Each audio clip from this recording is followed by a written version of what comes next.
Oh, you cracked something open. Uh-oh. So we can greet those who are with us, Jared and Jared. Correct. The Jared gang. J-Rod. Tell you, nothing gets me more ready. Everything just blew up. Johnny, who you called Jahani for whatever reason. No, it's Jahoni. Jahoni.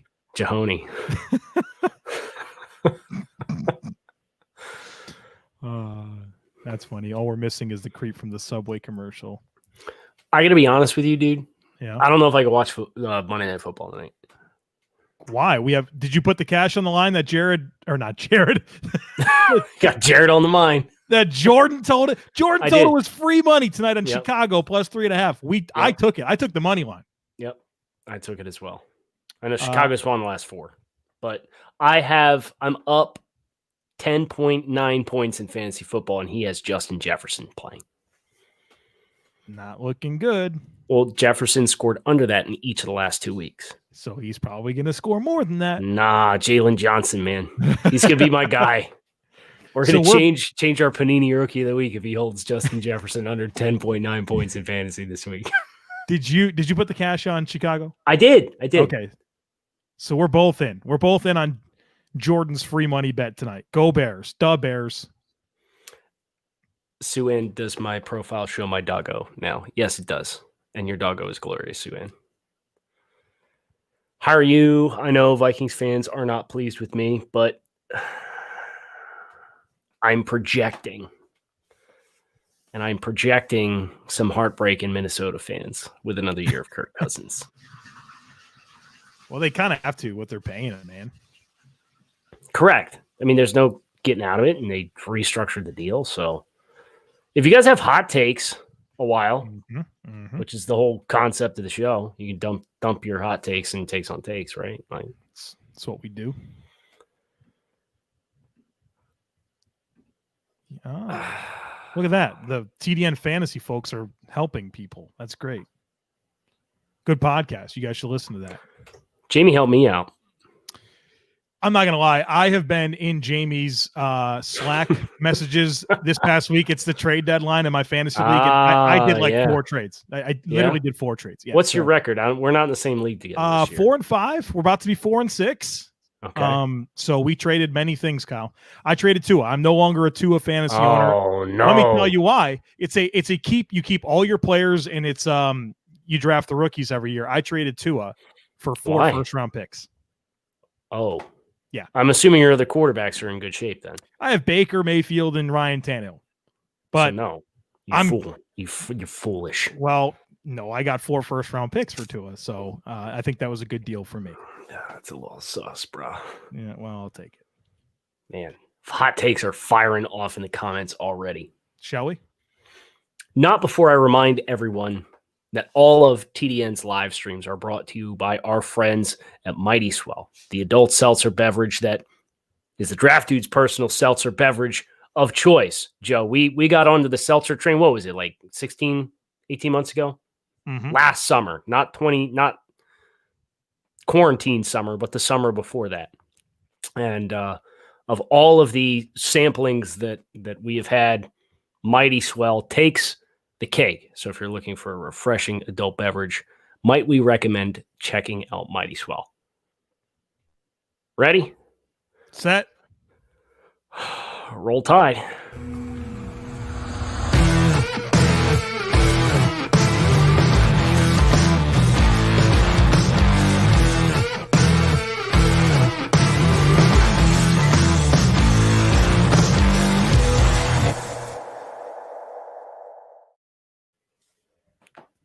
Hey, Joe.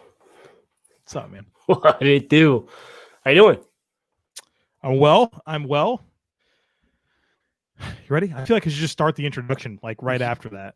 Yeah, you could just roll into it. All right. What's better than this?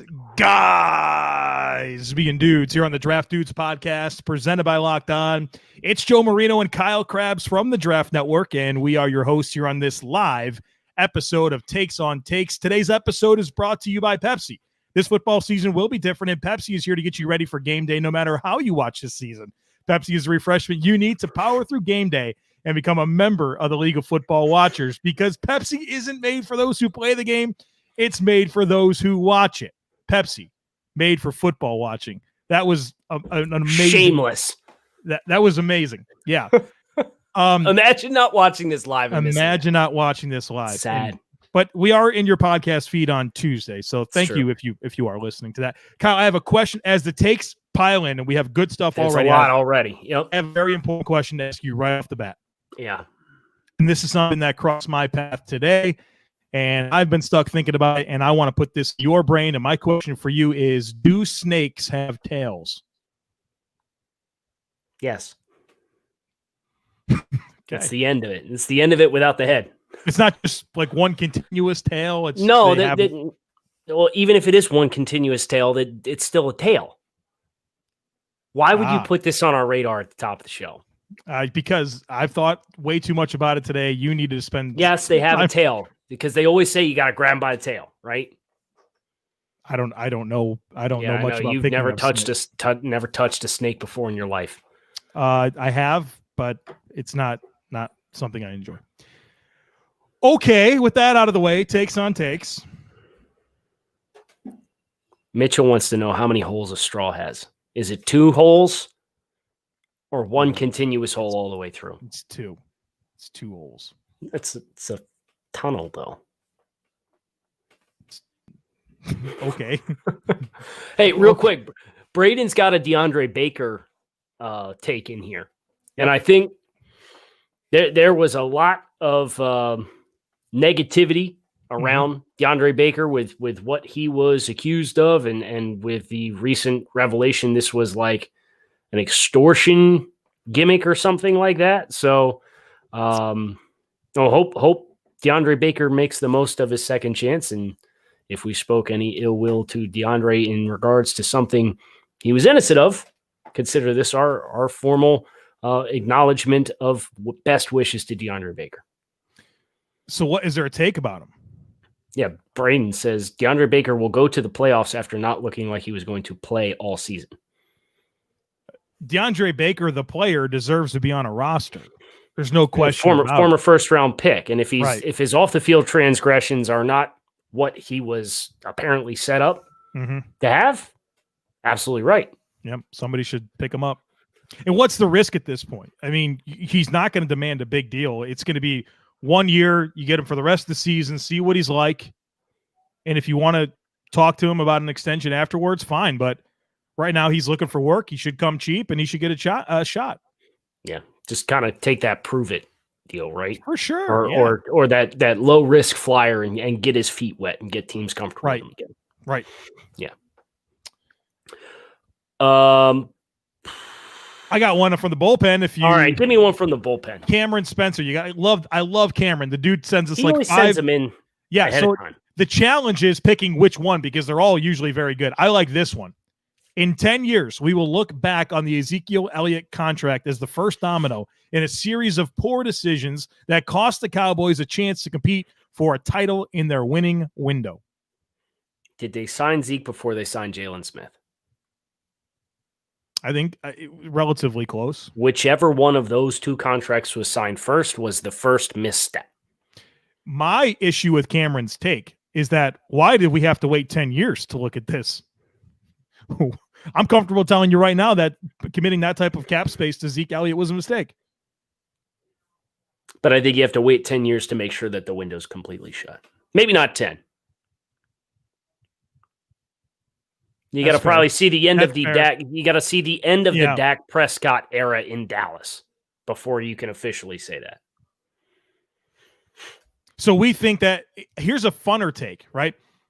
In 10 years, if the Cowboys never signed Zeke to that deal, they would have won a Super Bowl. They'd be in much better position to win a Super Bowl. There's no guarantees. Right. But they would be exponentially better positioned to do it. Yep. All right. Gennaro, take Kyle Trask as Mason Rudolph. all the way. Maraca. Yeah, the approval Maraca comes out quick for that one. That's a good take. And I get the love for Kyle Trask, right? Like, he's having a great season. He's got great size. I think you can make the throws basically. But I think comparing him to Mason Rudolph is very good for so many reasons. I think there's a lot of stylistic similarities. I think the way we perceived Mason during his last season at Oklahoma State and the way we perceive Kyle Trask is very similar. But at the end of the day, and to steal, I think this is from Lance Zierlein. Lance Zierlein likes to say you have two different types of quarterbacks. You have snap takers and you have game changers. And if everything's right around a snap taker, then you could be okay. You can win some games. It'll be fine. But they're never going to be a difference maker that because that's your quarterback, you're going to win games and they can do difference-making things on the field. So if you want Andy Dalton, if you want Kirk Cousins, then go ahead. Roll with Kyle Trask if that's for you. That's not for me. That's not what I value in first-round quarterbacks. Speaking of first-round quarterbacks, Joe, more hot sauce takes. This one from Mitchell. Desmond Ridder. You texted me over the weekend. Or late last week, and you said, talk me down off of Desmond Ridder. I said, make sure I stay grounded on Desmond Ridder. Okay. Well, the take from Mitchell is Desmond Ridder in the third round is better value than Trey Lance in the first. If you would have given me Kyle Trask, I would have jumped all over this. But what makes Desmond Ridder interesting to me is the physical package, right? He's got good size. He can run. He can throw the football down the field. He's got legit arm talent. You've got all that same stuff in Trey Lance, right? I mean, like, physically, Trey Lance might be a better prospect than Desmond Ridder. So I don't know that this is something that I can emphatically agree with. I think it's a good take. I think it's reasonable. But I'm not sure Trey Lance is the name I'd throw out. I think if we said Trey Lance top 8, then I'd probably get on board. But I see Trey Lance being a candidate for wherever San Francisco falls in the teens or Indianapolis I think there's teams in the back half of the first round that could take Trey Lance, in which I would be perfectly fine with the value, just like I was perfectly fine with the value of Jordan Love going in the mid-20s to the Green Bay Packers.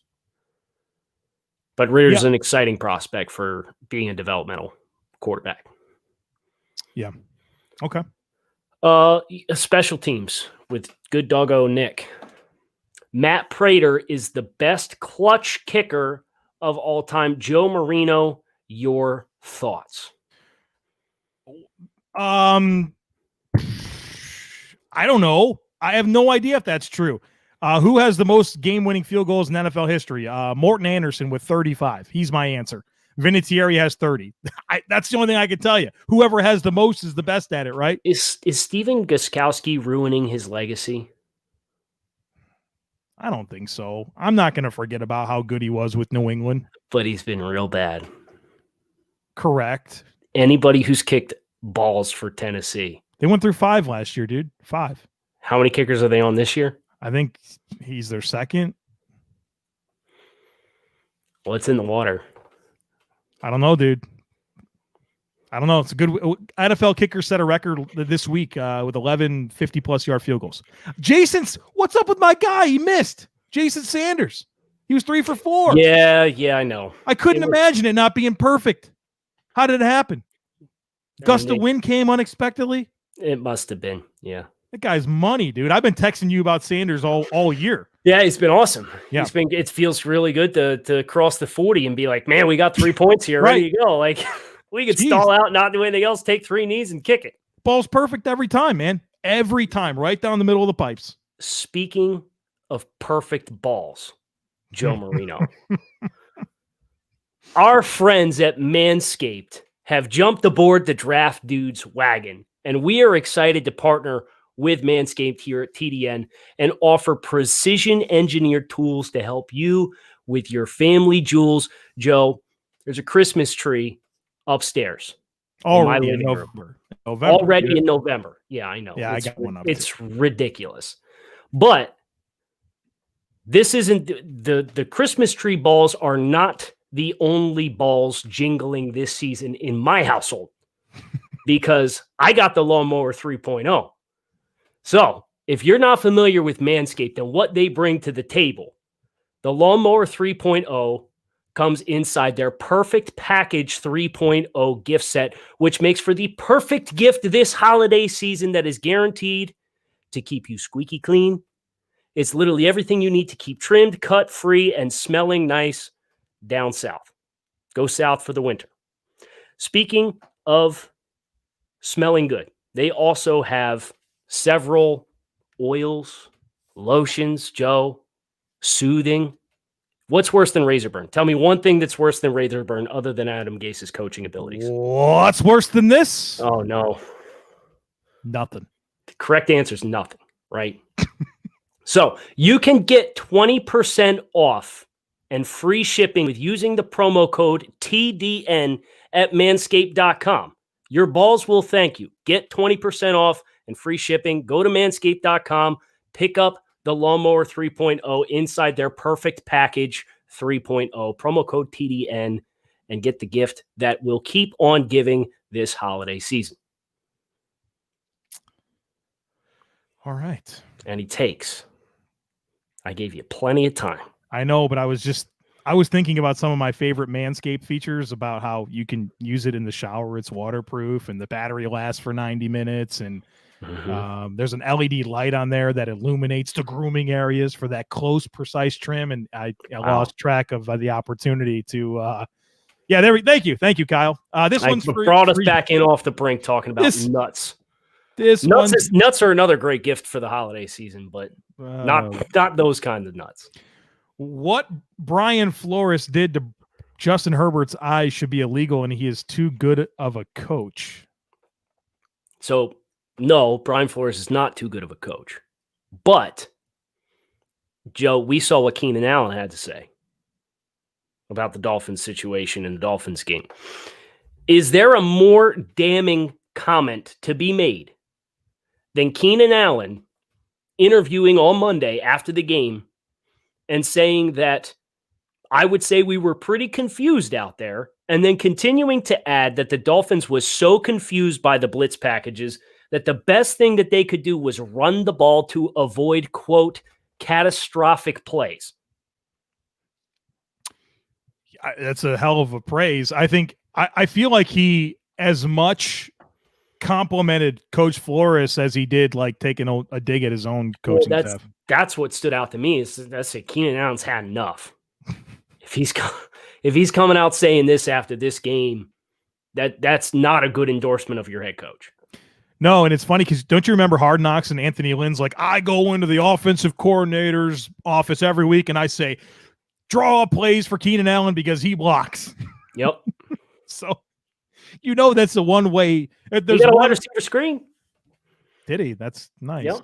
What do you have, 20 completions for 165 yards or something? Justin Herbert had 4 times as many completions behind the line of scrimmage as he did 10 yards down the field or more.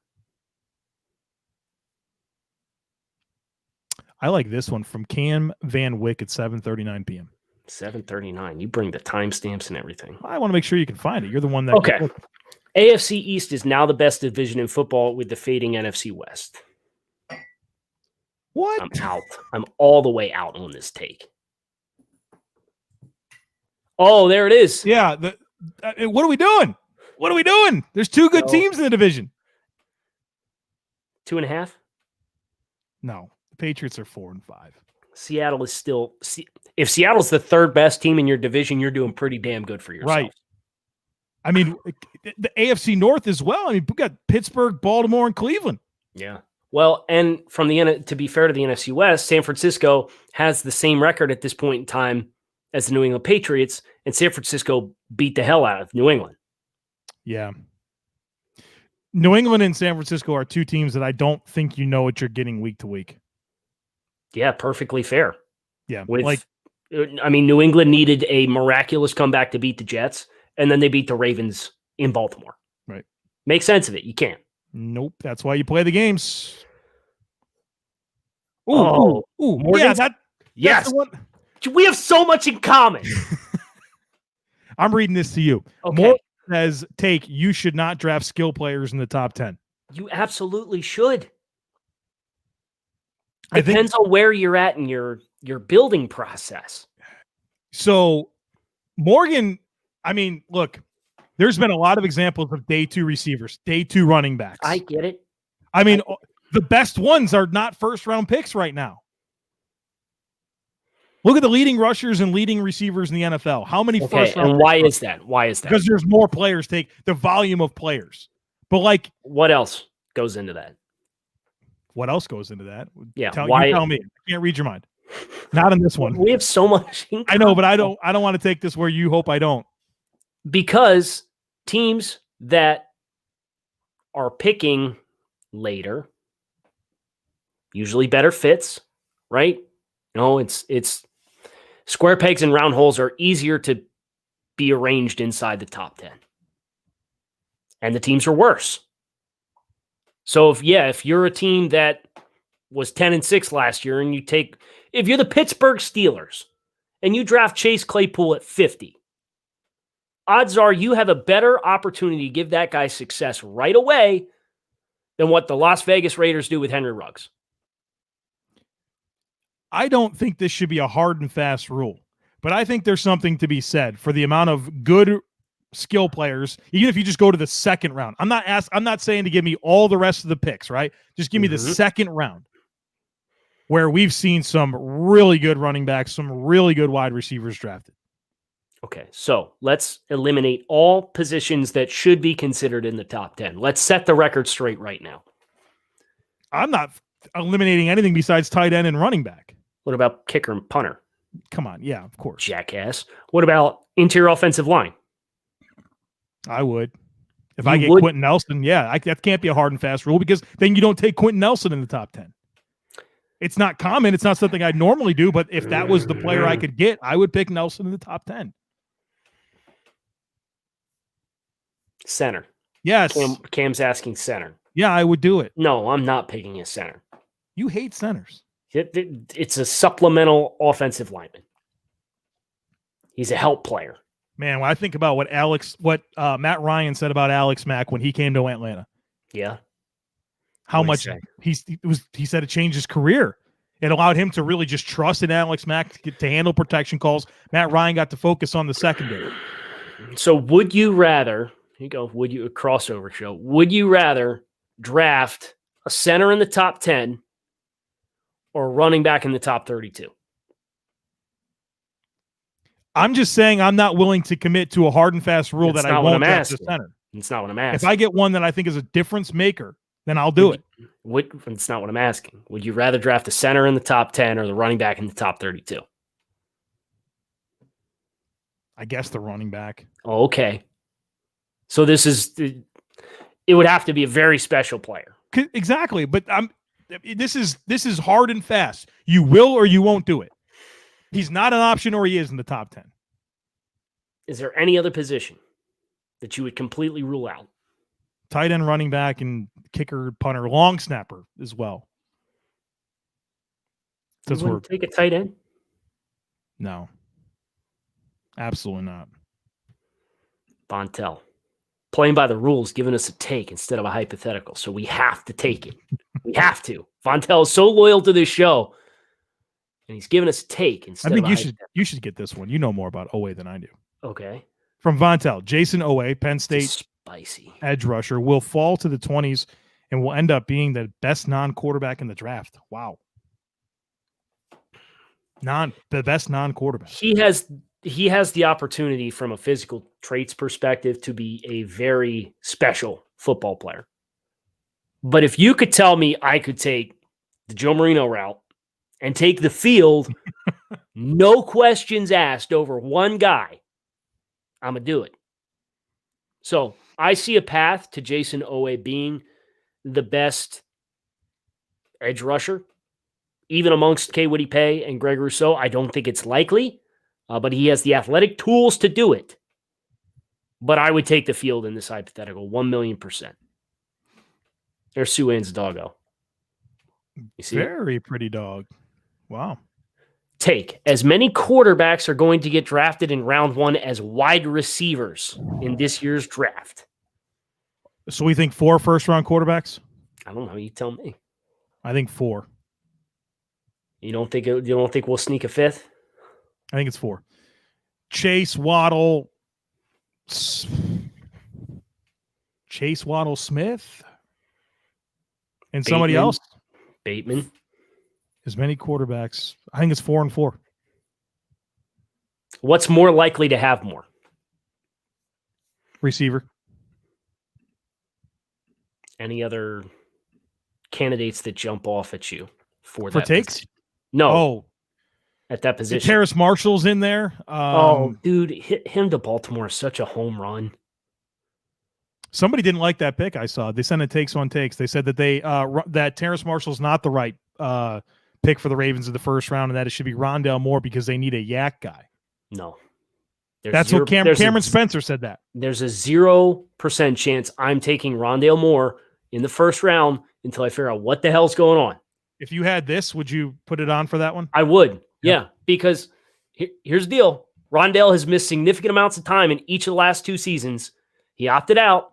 He decided to come back and play this year, and now he's not playing, and we know nothing about the reason why. Purdue is giving us no context as far as why he's playing. Is he hurt? Is he hurt again? Because if he is, it's a major red flag. He's, at this point, I'm kind of viewing him as tiny Visca Shenault. And there's no disrespect there because Visca, when he's healthy, is an awesome wide receiver and an awesome tool for any offense to have in the NFL.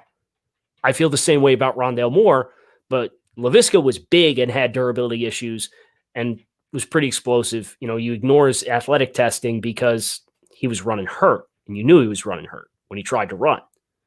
Rondale Moore can fly, but he's not even big like Laviska Shenault, but he's got equal injury issues and lack of clarity right now that I need answers before I'm drafting Rondale Moore in the first round.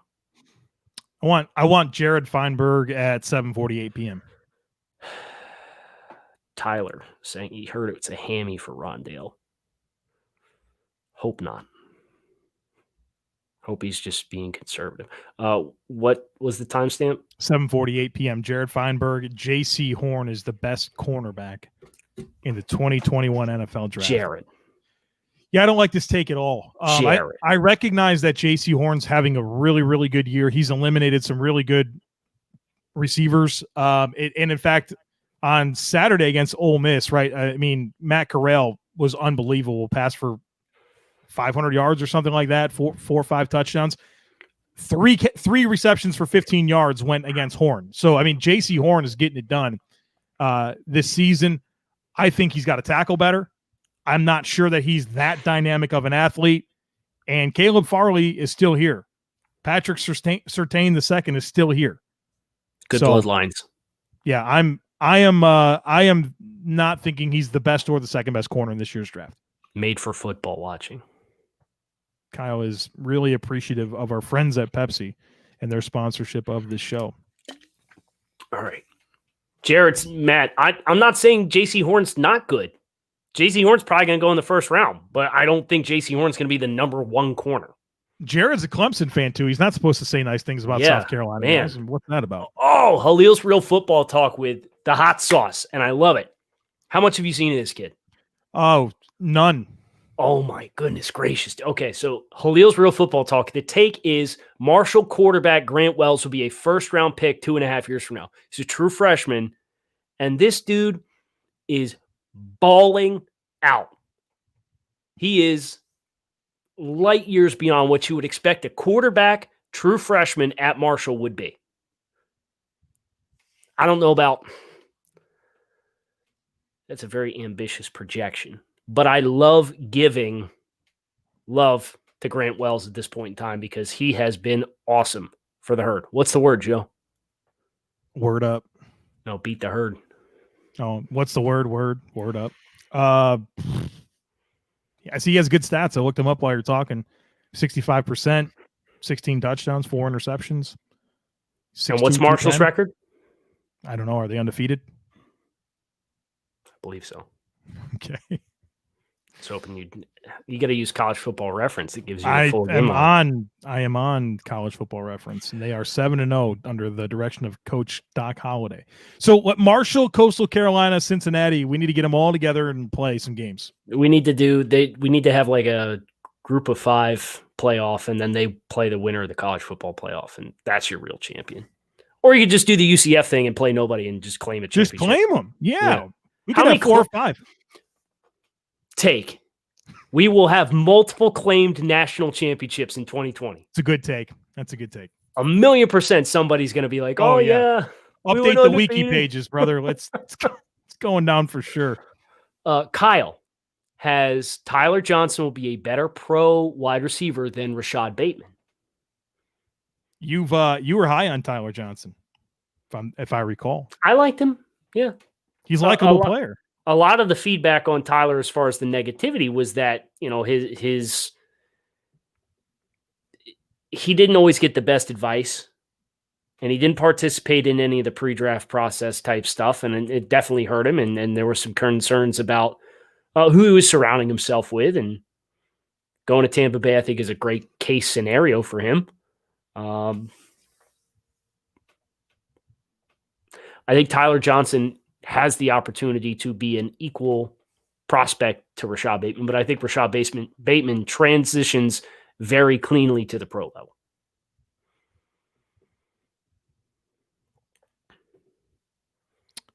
Ooh. Breaking news. Did he? Quincy Roche accepted Senior Bowl invite. He's going to show out there, man. Endless space to work with. He's got a lot of pass rush moves, quick. He's going to run some circles around people. See if he's 240, 235, 240. Man, Trey Lance hate is getting real.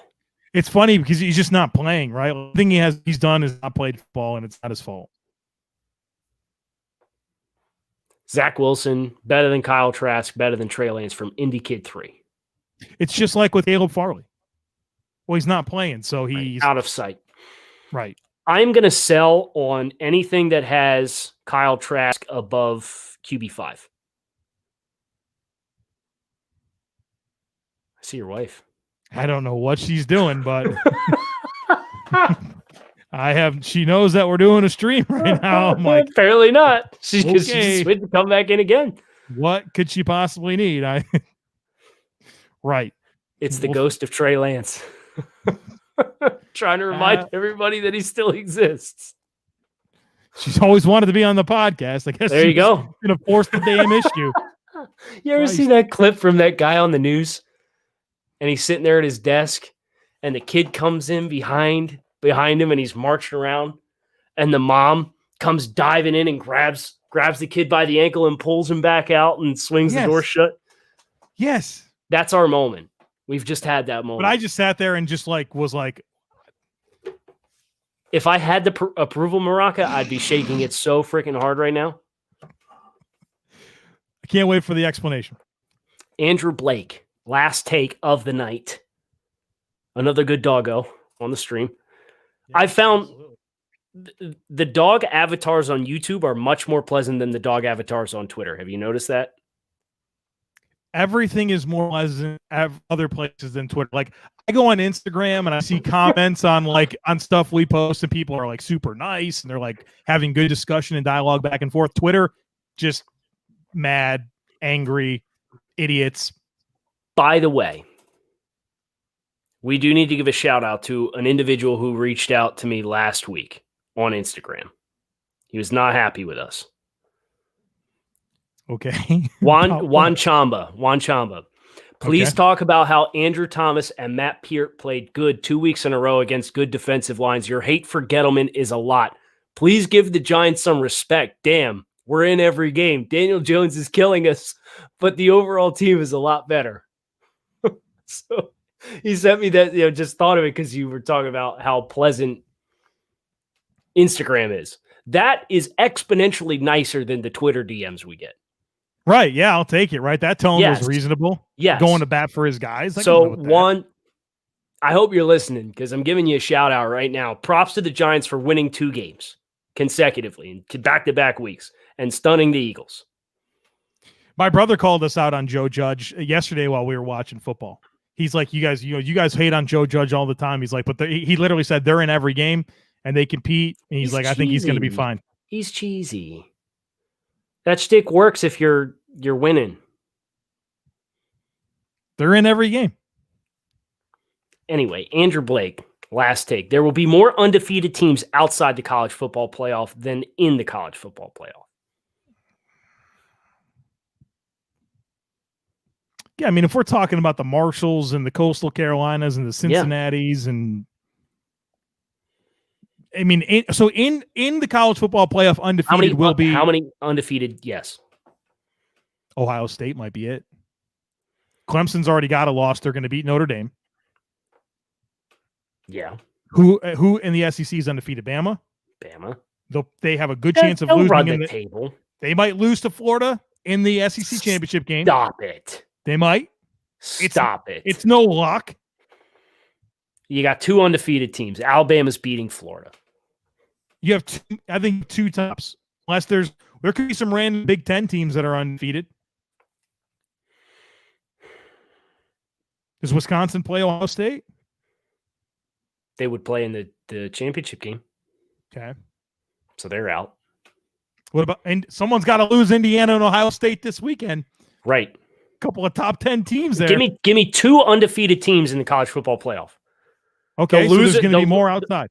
Yes, there will be more outside because the loser of Clemson Notre Dame is still going to make the playoff. Right? Yes. The loser could we see a 2-team? I think you're more likely to see a 2-loss team make the playoff than you are to see 3 undefeated teams make the playoff. Well, and people are in the comments. BYU undefeated, Liberty undefeated. And BYU should make the playoff, but they're not going to. You think they're better than Cincinnati? Like if you're going to put a non-Power 5 team in there. Cincinnati. I mean, BYU struggled with Utah, Texas San Antonio. Don't slander my Cougs. I'm not. You are slandering my Cougs. There's nobody in the world I want less pissed off of me than the BYU people, okay? I get it. But are we sure they're better than Cincinnati? I get it. I love their defense. I love their coaching. I love the way they play the game. We're done here. You have anything else? I can't wait to find out what my wife needed. You're going to have to let me know. Because I'm fascinated. Maybe she came in to tell you she bought you the perfect package 3.0, including the lawnmower 3.0 from our friends at Manscaped. That would be wonderful. It'd be wonderful if that were the case. You know, as good as it is, Joe, pro tip, don't use it on your beard. That's just nasty. Don't use top and bottom. But I could, right? You could, but you don't want to. That's the whole reason why you would get the lawnmower 3.0 and the perfect package 3.0. Maybe I'll just get 2. I get 20% off and free shipping. I can get 2. We'll use one for the beard, one for the promo code TDA at manscaped.com. We're just saying.